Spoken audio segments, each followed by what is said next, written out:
Hey, what's up? Hello, everybody. Welcome back to Roll Pod, an Alabama sports podcast from Bama 247. I am staff writer Cody Goodwin here, joined today by Brett Greenberg. Going to talk a little bit recruiting here, Alabama recruiting, some football, some hoops. But Brett, how's life going, my man?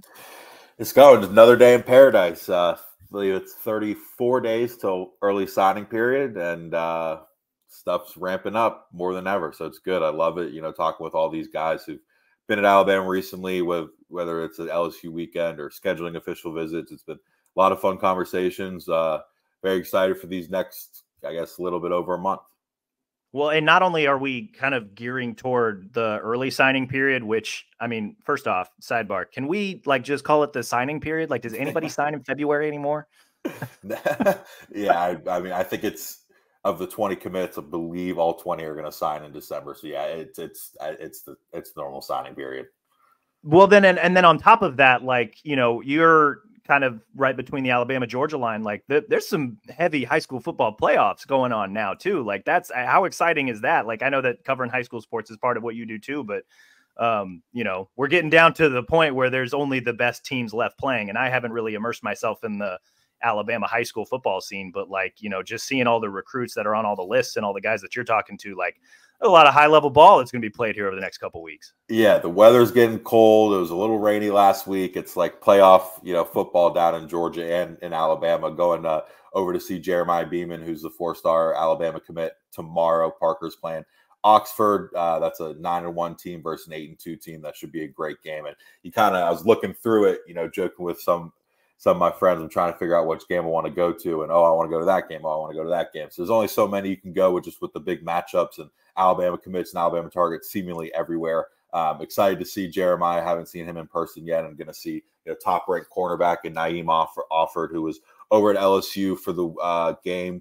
That was his first game visit of the year. Heard it went well. I was planning to speak with him tomorrow as well, so stay tuned for more information on that. But yeah, playoff time in high school coming soon in college football, a little bit more your alley, just covering the team and all that. But yeah, exciting time, and it's kind of every year. Regular season flies by every single year.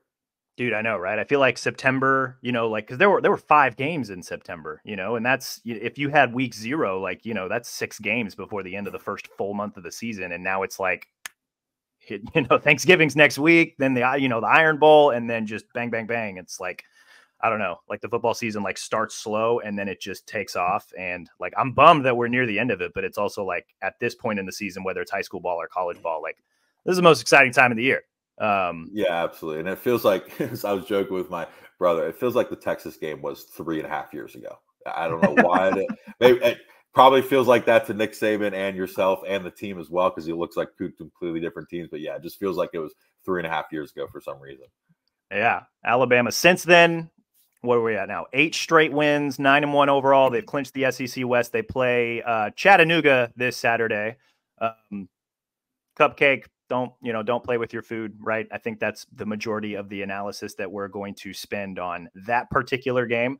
But with Brett on, we're obviously going to talk recruiting, which is a lot of the future of the program. Going to talk about recent big time commit. Zion Grady joined Alabama's 2025 class. We're going to touch on kind of what Grady's going to bring to the program, as well as Alabama's 2025 recruiting class, which is currently ranked number 1 in the country. Also going to chat a little bit about potential flip candidates, because had a couple of firings in and around the SEC this past week. But I wanted to start today's show, Brett. You got Julian Sayin on the horn, 5-star quarterback, who is going to be making his way to Tuscaloosa very soon, within the next month, probably an exact month out. You had a really good conversation, wrote a story for our website that's on right now. You guys can go to the show notes. I put a link down there. I think you guys should check it out. Really good story. What was that conversation like? Don't give away everything. Make people go click and subscribe. But what were some of the big picture things that you talked with Mr. Sayin about? Yeah, I've had multiple conversations with him throughout the fall, and I kind of just come away with the same thing every time. It's just, kid seems just wise beyond his years, got really locked in between the ears. We've seen what he can do on the football field, and he proved it, with the Elite 11 MVP with that pinpoint accuracy. And this year, you're talking with analysts and himself, one thing that he wanted to improve on was using his legs. Had a career high 4 rushing touchdowns this year, had a little bit of a sprain ankle towards the end of the year, so wasn't able to run as much, but he was very proud with his improvement, extending plays, and he knows that's going to be a big part in the SEC. And just the other biggest takeaway is just his relationship that he has with Tommy Rees. The two talk all the time. He only made it to 1 game this year. It's a long drive flight from California to Tuscaloosa, so there's nothing to worry about there. He's set to get here to Alabama or to join for bowl prep in exactly a month. But just watching and hearing him talk about the X's and O's and schemes and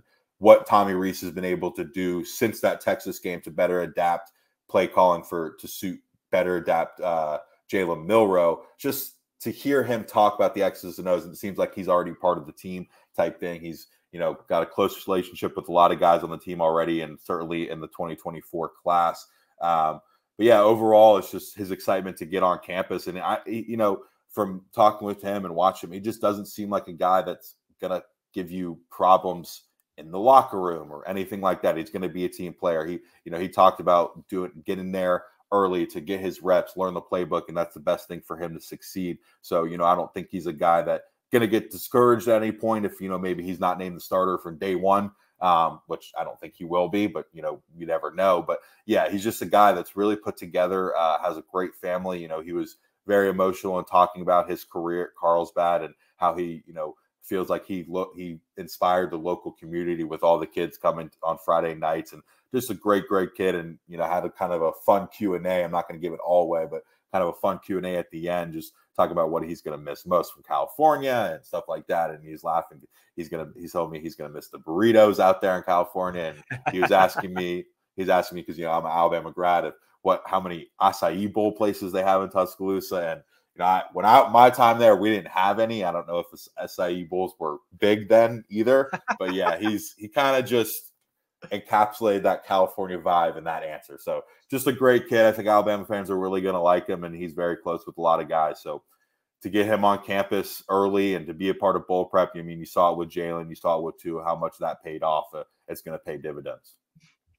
Of the many things that stand out in the story of this interview that you had with him, 38 career starts at Carlsbad High School. He lost just 4 games, 86 passing touchdowns to 10 interceptions. He also had 9 rushing touchdowns, so he can move with his feet. 70% completion rate and over 8,000 yards total offense for his high school team over the course of 4 years. And so I guess what runs through my head is like, this is a 5-star guy. If you're being recruited by Alabama, you are probably good enough to come in and compete. We don't know immediately if he's going to be able to play right away, but obviously he wants to come in and compete. That's why he's planning on enrolling early. He wants to get he wants to spend time in the playbook to learn it as much as he can before next preseason camp rolls around. And I'm curious kind of what your thoughts on this are. You're bringing in a 5-star guy. Jalen Milroe's emergence has been one of the cooler stories really over the last 2 weeks, but I think really since, probably he got the starting job back for the Ole Miss game. Just the combination of him and Tommy Rees really cracking open the offense. And, we've seen it the last 2 weeks with back-to-back 40-point games. Jalen Milroe's only a redshirt sophomore. Julian Sayan's going to come in and probably compete for the job. I don't know if he's ultimately going to be the starter, but he's good enough to probably compete for it. What do you think's going to happen? Like with a 5-star guy coming in, Milroe's going to have all this experience, and now you can tell a lot more comfortability and confidence. Like I feel like Alabama's quarterback room it's going to be shaken up quite a bit when we get through this season. But what should we what are reasonable expectations for the quarterback room with Sayan coming in, with Milroe's emergence? Like what should people expect?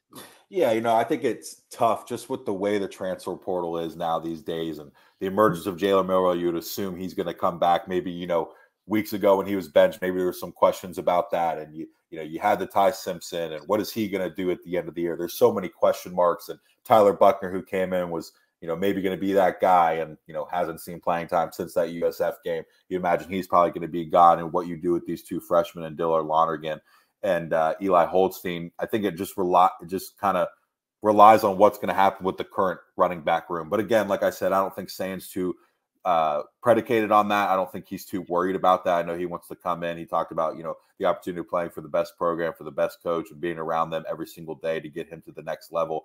He's got a good support staff around him, or support team around him in California as well. Just like I said, a level-headed kid. I don't know. I can't really predict what's going to happen.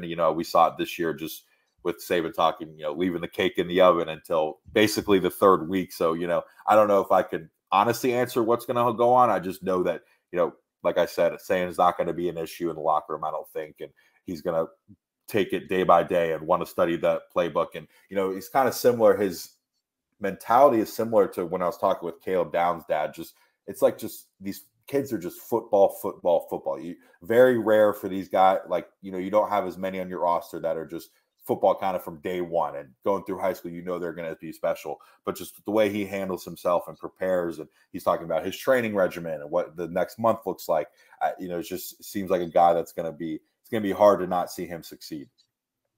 Absolutely. Yeah. Just, it makes me wonder. I know that there's a lot of people, on our board and elsewhere who have kind of, Jalen Milroe's emergence, not unlike the way Jalen Hurts maybe emerged when, he started as a true freshman. So that's maybe a little bit different, but, just the ability to, use your feet as a weapon, to grow as a passer. Milroe was a little bit different because I think he came in ready to throw, and they kind of had to coach him up a little bit to use his feet.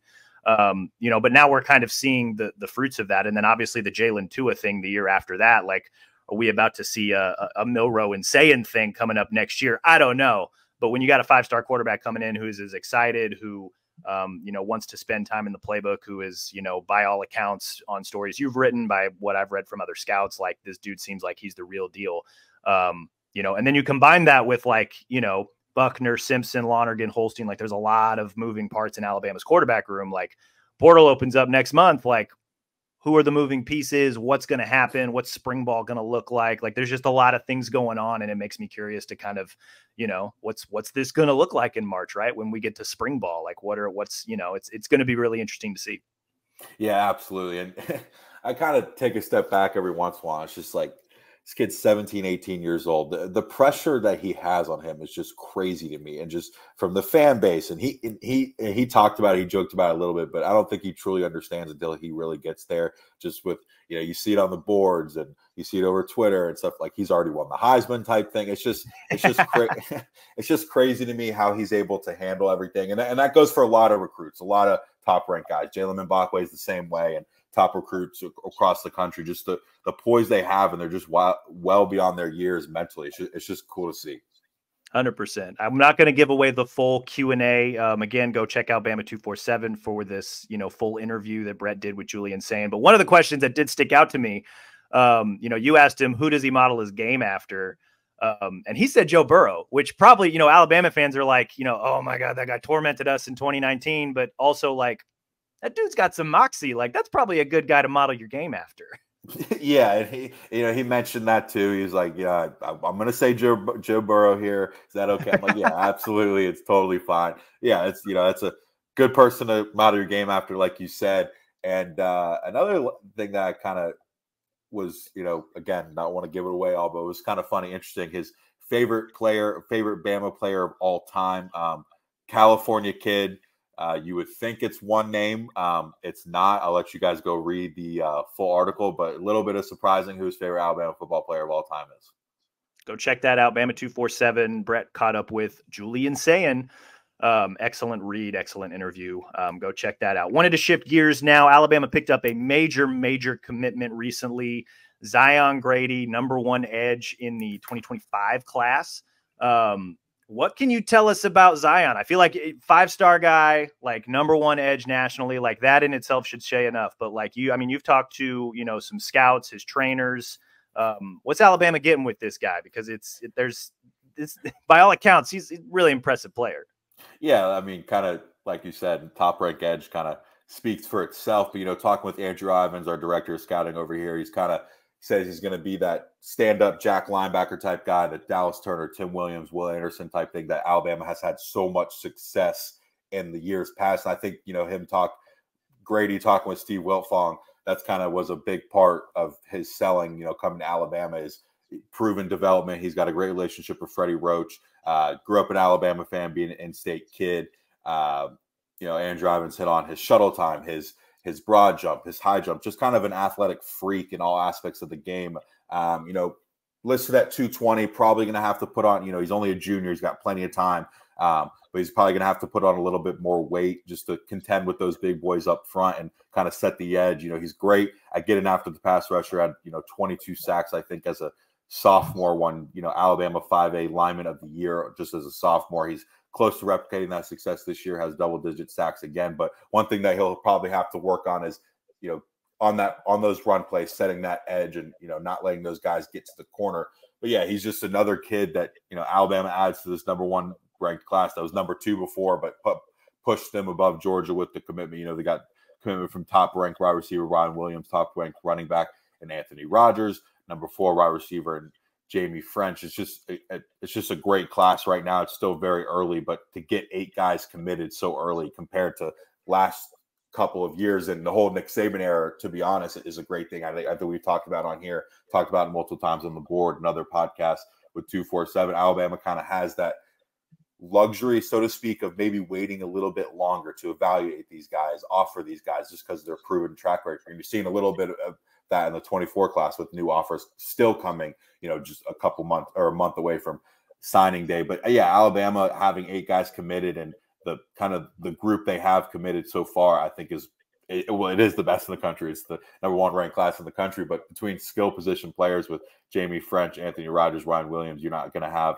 a better class of skill position players. And Alabama's going to continue to try to build up that class. And just because 24 is ending doesn't mean 25 hasn't started. It clearly has. But yeah, I mean, I like the class where it is. And Zion Grady, I think he's, like Ivan said, one of the premium pass rushers in the country, and just another guy that hopefully carry on that Alabama tradition. Yeah, no, this is looking at the 2025 class.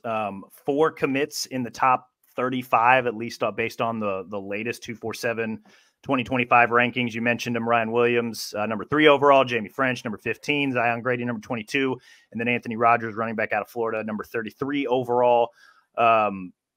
Who's maybe next on this, in the 2025 class, who's Alabama talking to, who's going to come on visits, like who, what do they need to add next, I guess, in this class from your perspective? Yeah. So I actually have a article up on Bama 247. It's kind of diving into 25 prospects in the 2025 class.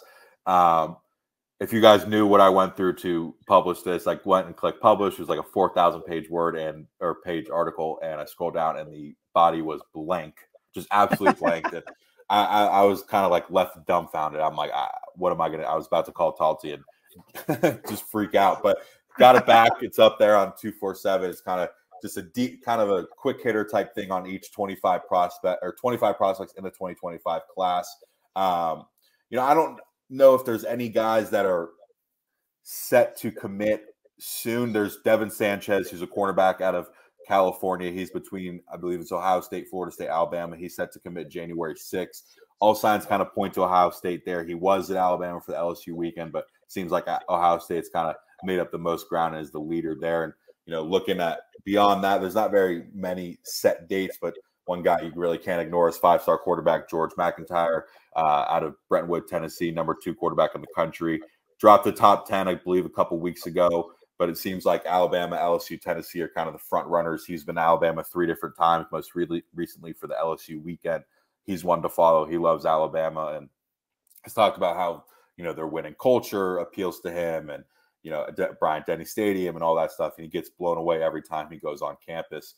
Another guy, like I mentioned before earlier, is Naeem Offord, top-ranked quarterback in the country. Going to go see him this weekend. Excited about that. But, he's kind of harder to judge, harder recruitment to kind of put a finger on. He's going to be a guy that gets to kind of pick wherever he wants to go in the country, 30-plus offers already.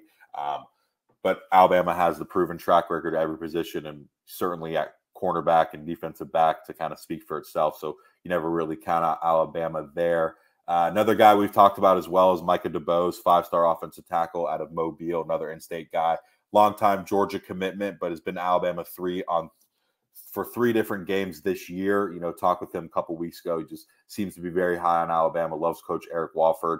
Things can change every day. But when I talked to him a couple weeks ago, he said, about 75% committed to Georgia. I know talking with people around him and talking with people around Georgia, they're kind of recruiting like he's not committed type thing. I know that's how everybody works, but it's kind of a general sense that, maybe he's a flip candidate. I mentioned Devin Sanchez. Another guy is David Sanders, 5-star offensive tackle, one of the top-ranked players in the country. Was at Alabama for the Texas game. He seems to have taken a liking to other schools, South Carolina, North Carolina, being the Charlotte guy. But again, you can never count out Alabama. Those are just some of the guys on the list. There's, I believe I named 20 more you can go read about. And again, if you have any questions, feel free to reach out to me on Twitter, Facebook, over 247, whatever it may be. But yeah, it's 24 is kind of winding down and 25 is ramping back up. So again, it's an exciting time. Yeah. Alabama's current 2024 class, 4th nationally. 2025 class, like you mentioned, hopped Georgia for the #1 overall spot. Right now, still a long way to go in the 2025 class, but a comment that did stick out to me, you talked to Andrew Ivins. He likes a lot of these guys in the 2025 class, and he called a lot of these guys difference makers. That is, when one of our scouts is saying that, like, that's, red lights, like, okay, like this, this could end up being a pretty special class for Alabama, which, has a history of putting together some very special classes, right? 2023 was #1 in the country. And, here they are 2 cycles later, contending again to have the #1 recruiting class in the country. It's pretty impressive. Yeah, absolutely. And yeah, I just want to, everybody listening knows Ryan Williams, but he is just watching his tape and watching him in person last fall. I haven't been able to watch him this year in person yet, but he is a difference maker. Andrew Ivins hit it right on the head. Last week for Saraland, #1 team, probably in the state of Alabama for Class 6A, coming off a state championship, just running through their opponents. I think they're beating their opponents by 30-plus points on average. They'll be back in action this weekend, but he had a punt return, or a kickoff return, a rushing touchdown, receiving touchdown. So he's just a guy that, quite frankly, Alabama can't lose. And, people ask me all the time. So with, rumors of him reclassing, I've got a couple questions last night during our Q&A session. Seem to get it kind of every time we do a QA session every week. But, there's been rumors that he's going to reclass. I haven't heard, nobody's really heard much since then. That was, in the summer. But, what I don't think most fans understand too is that he can't just say, oh, I'm going to reclass. Like, this was a decision in August, maybe in June and July. Okay, what do I need to get done? So maybe he's working through all those things. If he's doing maybe 2 years of school in 1 year type thing. So again, maybe that can come. I'm not going to speak too much more about it, but that's continuing to be rumored. Just want to make sure people understand, though, that it's not just, hey, Dad, hey, Coach, I want to reclass. There's a lot more stuff to go into it. 100%. We will, you will keep tabs on all that. And as things pop up, you'll stay on top of it like you always have been. Another thing you were on top of that I wanted to kind of pick your brain about on today's show was that had a couple of firings in the SEC. Jimbo Fisher out at Texas A&M. Mississippi State also fired Zach Arnett. Not sure that there's too many guys within the Mississippi State recruiting classes that Alabama might be trying to flip, but I know that A&M with Jimbo there did a really, really good job recruiting, brought in, the #1 ranked recruiting class 1 year, continues to recruit at a high level. A lot of coveted 3-star guys, 4-star, 5-star guys. With Jimbo now out, I know that you reached out to a few guys that have already, previously visited Alabama, that were maybe still considering Alabama, that, Alabama was recruiting despite those guys being committed to A&M. I'm kind of curious, who are maybe some of the big candidates, flip watch candidates that might be currently part of A&M's 24, 25 classes, but now that Jimbo's out, maybe Alabama makes a late push, or maybe there's, some guys that they may be targeting a little bit more, or just kids who may be looking elsewhere now that Jimbo's not going to be the coach in College Station anymore. What are kind of your early thoughts or early returns on some guys that Alabama might be going after? Yeah, for starters, I think it's kind of going to be pick your choosing out of A&M. I don't anticipate a lot of those guys that were part of that historic class to continue to stay there. I think it's going to be just like they may be demanding money to go to A&M. That's probably going to be something similar to that to get out of A&M. But, one guy in particular is 4-star defensive lineman, 2024 guy, Dalen Evans out of Longview, Texas. Not ready to maybe put him on official flip watch yet, but he's talked about Alabama before. reconnected with him after that firing. He seemed to be pretty upset about it, but he understands it, and he'll be at Alabama for an official visit in December 8th through 10th with plenty of other guys. He was there earlier this year, I believe, loved it, loves the coaches, has continued to stay in contact with him. He's a guy to monitor and follow. I'm going to have updates with him next couple weeks and following the official visit. Another guy, too, that, I'm kind of leaning Alabama's way is another A&M commit is 3-star linebacker Tristan Jernigan at a Tupelo, Mississippi. Alabama came in on him in July, gave him an offer in July after camp, has kind of stayed on him. He kind of was telling me he understands how much Alabama wants him. I know people will see 3-star and freak out. Remember, you guys don't make the rankings. Nick Saban knows what he's doing type thing. But, he'll be back for an official visit December 8th through 10th. He told me, my commit, I asked him reconnected with him after the Jimbo Fisher news as well. And he told me, quote, my commitment is really on the edge right now. I don't know how it's going to be without Jimbo, man. The whole program might change. So he seems, before the news kind of seemed like a guy that was very seriously considering Alabama. And now I think that kind of gave him the kind of push, the final push. Maybe, I think he's considering a couple other schools as well, but it seems like Alabama's in a good spot for him, and a good weekend in December 8th through 10th can kind of fully flip that for him. And, another interesting guy is Terry Bussey, who, depending on which rankings you use, number 1 or number 2 athlete in the country. I know Alabama's already got Jalen Mbakwe, but anytime you can add another top-ranked guy, I think Alabama is all for it. Kind of a do-it-all type guy. Bussey, could play wide receiver, play DB, kind of would play any position. I was told Alabama kind of take him wherever. Alabama's continued to stay in contact with him. He, committed to A&M a couple months ago. Alabama was involved in his finalists. He talked about Alabama a lot. He was at the Texas game. I think that gave him a lot to think about. But, with this new news, I think he's maybe thinking about Alabama a little bit more, still trying to get his full thoughts on that. But, he was telling me Alabama continues to stay in touch with him. That's really it kind of on the 24 class A&M wise. I think maybe there's a chance you guys that Alabama, goes into the portal with current players. We were talking about that earlier. I'm not sure exactly which players and what the need will be on Alabama's board. We can't speak to that, but I think maybe you see some guys that are currently there. Maybe it's a couple defensive line or something like that you want to, maybe jump ship and get to Alabama. But that's kind of as far as it goes in the 24 class. I don't see it really getting too effective in 25 right now, just because it's so early, generally speaking. And you mentioned Mississippi State. Looking at their commitment list, I'm not sure Alabama's interested in too many of their guys. It is worth noting Jay Lindsey, one of Alabama's 20 commits, tight end commit out of Patrician Academy, which a lot of guys will learn to love. Great blocker, kind of fits that CJ Dupree type role in Tommy Rees 2 tight end set that is approved by Cody Goodwin. But yeah, he's a guy that was committed to Mississippi State, then visited Alabama and decommitted and flipped to Alabama immediately. So that's kind of it on the Mississippi State and A&M front, so to speak, as far as flip goes. Yeah, no, there's a couple. They got, a few 4-star guys. They got a pretty good edge out of Mississippi, wide receiver out of Mississippi, offensive tackle out of Florida. So, maybe guys to keep an eye on. You'd know more better than me. But yeah, in terms of the 2025 guys, I actually just looked up not a lot of commits yet. A&M only has one 25 guy committed. Doesn't look like Mississippi State has any.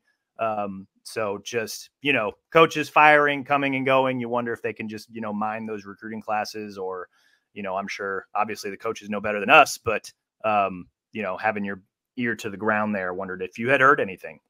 Yeah, that's kind of it. Like I said, on the A&M front, but there's 2 other guys to maybe closely monitor. Is another 4-star defensive lineman, William Eccles, longtime Ole Miss commit. Alabama gave him an offer, I believe it was late last month, talked with him then. He told me, quote, it definitely changes things. Seems to really still be locked in with Ole Miss, but Alabama's given him some things to think about. He was telling me his whole family was celebrating when that offer came. They kind of stayed up all night and celebrated and kind of we made it type thing. So Alabama still has that edge of you get that Alabama offer, even when you're a top-ranked guy committed to Ole Miss. When the Alabama offer comes, it's kind of just a different animal. He was in town for the LSU game, was told it went very well, loves the atmosphere, loves the coaches. Still trying to figure out if he'll be back for an official visit. I would anticipate he will, and that'll probably come that same weekend along with Dalen Evans and Tristan Jernigan, that December 8th through 10th. So it's kind of all hands on deck throughout the entire month of December before early signing day and get rolling out the red carpet to these guys. Another guy committed to an SEC school. This is Missouri, 3-star defensive lineman Elias Williams out of Hudson, Florida, was in for an official visit for the LSU weekend. Haven't been able to get in touch with him just yet. Still working on that. Sometimes it's, play a little phone tag, and with playoffs and school going on, it's sometimes difficult to get their full thoughts on that. But heard again, the visit went well, but he's been committed since September 1st. Doesn't seem like Alabama's too. I don't know. It just seems like he's pretty locked in Missouri. He's going to be at Tennessee for an official visit this weekend. So it kind of seems like it's between those 3 schools. I think Alabama would love to have him back on campus in December as well. Yeah. So we'll keep tabs on that. I know that when coaches get fired, I mean, this is maybe something that kind of an all hands on deck type of thing that we'll keep it monitored. I'm jealous. I'm jealous of coaches getting. I mean, it's the best job in sports. Yeah, great buyout. A fire college football coach. Here's $70 million to not coach. Damn on. Here's a ESPN job, and you can golf whenever you want to not coach. Great gig if you can get it. Yeah. We'll keep track of that. But yeah, I mean, when coaches get fired, I believe there's an immediate 30-day window for the portal. And I think we've already seen one A&M receiver already jump in. So, we'll probably see more trickle out over the next couple weeks. And then obviously when the portal opens up in early December, I imagine the rest of the country will kind of be like vultures around the A&M roster, just kind of like, who can we get, who can we plug and play? And, that will be an interesting development to follow, not just over the next couple weeks, but definitely in December when the portal's open. Yeah, that's really kind of, we've been harping on A&M here, but just with the way the portal is, that's kind of every roster. And, talking about it with some coworkers and some buddies too, it's just being a college football coach. I mean, you got to recruit your next class. You got to re-recruit your entire team every single year, and you got to recruit out of the portal. It's just, it's crazy to me. Tough gig. That's why they get paid millions and millions of dollars, because if you can field a really good football team, life's good for that university. Yeah, and the state and the fan and everybody. Yeah. 100%. That's really all the football recruiting stuff that I wanted to make sure that we touched on. Now I kind of want to transition a little bit to hoops. Alabama men's basketball signed a couple of really talented players. 5-star center Aiden Sherrill, 4-star small forward Nas Cunningham. One, I'm hoping I'm pronouncing that right, but 2, both these guys are from California. So that's interesting a little bit there. But what else can you tell us about these 2 guys? It seems like just Nate Oates continuing to recruit and bring in high-level players that he will then develop and send to the league. Yeah, absolutely. I saw it on the board, and I'm going to steal it. He kind of swings for the fence. Like, he's not really going for singles and doubles with these recruitments. I mean, we've seen the 5-star and the 4-star elite talent that's been on campus for official visits this entire fall. Have they landed all those guys? Absolutely not. They were in on a lot of guys like Boogie Flan and Jace Richardson and Tyler Betsy, a lot of these point guards too that were very high in the recruitment and pushed for them. Maybe they didn't get them, but Alabama was included in those finalists. And I like to always say that's kind of the first step, getting your hat on the table, getting your logo in the graphic. And Alabama's continuing to do that. And Alabama did that. Nas Cunningham kind of in the last hour right before early signing day opens for non-football sports was in at Tuscaloosa, clearly made a big enough impression on him. And he committed and signed 2 days later. Nate Oates was talking about it, how they're elite players on the court, not only on the court, but off the court, a guy that can stretch the floor, shoot the 3, play defense. And Nas Cunningham was, when the initial 2024 rankings came out, he was #1 player in the country. I know Alabama fans may hear that and say, okay, well, why is he number 42 now? Talking with Eric Bossi, who's a national recruiting analyst, loves what Nas Cunningham can bring to that offense and putting it all together. I think with Nate Oates' coaching and development, he's going to be a guy that can maybe be a lottery pick in it, a year from now or 2 years from now. And the other guy is Aiden Sherrill, who's been kind of the long-time commitment, kind of kickstarted this class with the first commitment a couple months ago. Number 4 center / power forward. Not really sure what position they're going to use him. He's kind of listed as a power forward sometimes. Nate Oates mentioned center and power forward. But yeah, another guy, lengthy, can shoot the 3, can rim protect. Nate Oates has talked about it this year. Maybe, Alabama's looked fairly good, scoring 100 points every game, almost every game. But the rim protection is a little bit of an issue. I know he talked about Charles Bediako even after the first game. Seems like he really wants him back. But, I can't speak to that.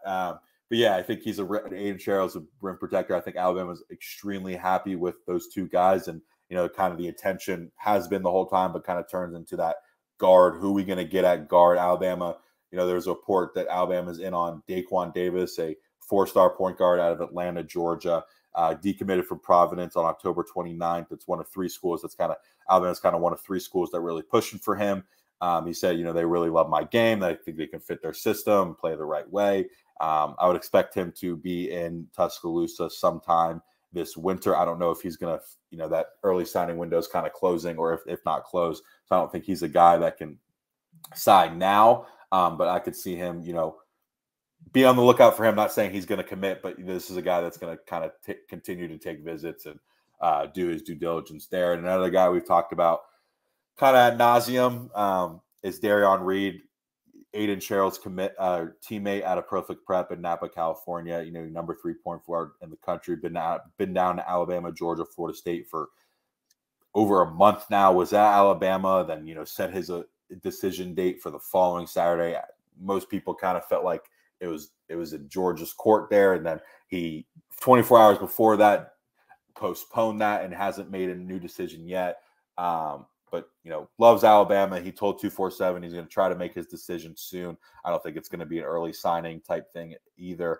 But that delayment, I think, kind of bodes well for Alabama, with Georgia just kind of seemingly being in the best position, but Alabama continues to push for him.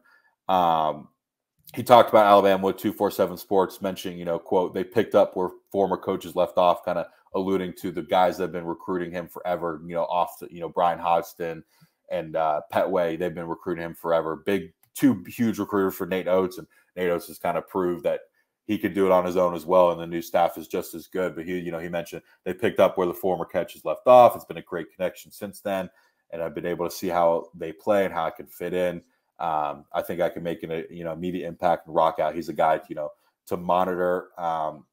It just kind of seems up in the air when he's going to make a decision. Could be tomorrow, could be in an hour, could be in 3 weeks type thing. But he's wanted to monitor. And then another guy, I'm not so high on Alabama's chances here, is 5-star Billy Richmond, number 5 small forward in the country. Was in Alabama, I believe it was last month, for the Tennessee game. Heard it went well, but it kind of seems like, talking with analysts and people close to him, Kentucky's kind of the team to beat there as well. But yeah, that's kind of it right there in the 24 class. I know Nate Oates mentioned during his press conference he probably wants to add 2 to 3 more. I would anticipate those to be all guards. Yeah, you got some time in that class, and I think Alabama's happy with where they're at, and the proven track record of development with Noah Clowney, and you're kind of seeing it very early on in Jaron Stevenson. You kind of have to double take, thinking, I thought Jaron Stevenson was Noah Clowney. They're both number 15, same hair, same build, stuff like that. But just the proven development, I think, is a big factor. And maybe Alabama doesn't end up with a guard. You go into the portal just like they did last year with Aaron Estrada, who's looked pretty well for the Crimson Tide. Yeah, I was going to say there's, he wants to add, a few more here and there. But I mean, another thing Alabama's done very, very well, right, is you mentioned it, the portal. And so it's, if they don't get, the 3 more that they want for the 24 class, I think Nate Oates has a pretty good track record of going into the portal and, finding guys. Grant Nelson's a great example, just this year alone, right? And they've had some other ones, right? Like Marcier's coming over from Ohio. Aaron Estrada has, graduate guy. He's had a really good start to the season. Muhammad Wagoo is, played fairly well through the first 3 games this season. They played a bunch of cupcakes, but, still he's done basically everything that Nate Oates has asked of him. So yeah, if it's not, the recruits in the 24 class, like the portal's going to crack open, and, Nate obviously does a very, very good job there. Is there anything else hoops wise that maybe we need to know? I know that football is very much working ahead on the 25 class. Does hoops do the same thing? Or are they are they a little bit more regimented in terms of class by class? I think they're a little bit regimented, but I'm glad you brought it up. And was scrolling my notes, didn't make it that far yet. But 2025 class, Alabama just offered a 4-star power forward out of Houston, Texas, Nigel Wells. It was Crimson Tide assistant coach Austin Clonch who kind of delivered the good news. He was talking with 247 Sports how Clonch used to live in Houston, and Nigel Wells lives in Houston, so they kind of have that connection there. It's still very early. But the 2025 class of basketball, I think, is just very early right now. And you've seen it just with the 24 class. Alabama didn't have a commit up until about a month ago. Now they've got two guys, two top 75 players in the country. So I think Alabama, again, Nate Oates is going to take his time and go into the portal if he needed, because, it's been proven that it's effective for him. 100%. And another thing to maybe keep in mind, I looked this up while you were talking. The current #1 ranked 2025 recruiting class, based on 247 Sports, South Carolina only has 2 commits. So I think there's a long ways to go before 2025 starts to take any sort of shape, let alone, what's the final recruiting rankings going to look like. So yeah. That's actually very funny you brought that up, because one of my roommates, good buddy of mine, is actually he went to South Carolina, born and raised in Columbia, and he was telling me last night, he's like, we got 2 4-stars. We, got the #1 team in the country, or #1 recruiting class in the country. And my other roommate who went to Alabama as well, he goes, well, Vanderbilt was ahead of Alabama in football a couple months ago. So it was very funny dynamic right there. So it's very funny you brought that up. Yeah, these things take time to kind of flush out and, take final form in terms of, the national rankings and where everybody stacks up. That's man, Brett, you're always a wealth of recruiting information. So I appreciate you making some time to chat with us on today's show. You got anything else that you're working on? Anything else you want to tease for, people who are either subscribed to Bama 247 or maybe who need to be subscribed to Bama 247 to get the rest of your recruiting know-how? Yeah, just like every week, I'm going to kind of continue that fall in the future type thing we talked about earlier in the show, just with playoffs. I'm going to have that schedule drop today. See, any people in the community local want to go check out Alabama commits, going to have that. We'll have a write-up, Sunday or Monday, do complete highlights and what Alabama commits did on the football field and playoff action. But, one thing that's probably going to come out later this week or later tonight is kind of a Alabama 2024 recruiting class wish list. Not necessarily predictions or crystal balls or anything like that. More of, here's what the current class looks like. Here's where I think Alabama would love to add at each position type thing. And then, when we get a little bit closer to early signing day on December 20th, going to start doing kind of mock classes, once we get a little bit more information and have guys take a little bit more visits, who I firmly predict Alabama will land. But as far as this wish list goes, it's more of kind of based on intuition, what I think Alabama will want to add. It's not any reflection of Alabama's board. We don't have access to that and how many they want to take. I know we got a couple questions last night during our Q&A version of how many they want to take. I truly do not know. I'm not privy to that information. But yeah, it's just going to be kind of a wish list, kind of here's who Alabama kind of needs to get, would love to have to kind of close out this class. Yeah. 100%. If there's anything I've learned about recruiting, it's that you get all the guys that you want in the room, and then you figure out what the roster and the depth chart is going to look like from thereafter. Just get the guys on campus, get them in the room, get their names on the dotted line, and figure out the rest of it later. So that'll be an article that everybody's going to have to check out. You're going to have to check out all of Brett's work at Bama 247. We always appreciate it when he comes on Roll Pod to chat recruiting with us. We will be back sometime Sunday, Monday to kind of recap Alabama, Chattanooga, if there is anything to recap. I know that with the Thanksgiving schedule coming up, everything's going to be kind of shifted a little bit in terms of coverage, but we'll keep you guys up to date on what we'll have coming next week in terms of podcast and stories, of course. In the meantime, though, be sure to rate and review the show wherever you listen to your podcast: Apple, Stitcher, Spotify, Google Podcast, even our Bama 247 YouTube page. Subscribe to Bama 247 and 247 Sports. Guys, you can get a sub for $1 a month to start, and then just $10 a month thereafter for the best coverage of your favorite team. We have a Black Friday deal coming next week after the holiday. Please take advantage of that, especially if you're an Alabama fan, and especially if you want all of Brett's recruiting knowledge on the Crimson Tide. If you listen to it at all today, you know that he's a wealth of recruiting knowledge, and you should absolutely take advantage of that deal. Thank you again, Brett, for joining us. Thank you again so much, guys, for listening, and we will talk to you all again soon. See you guys.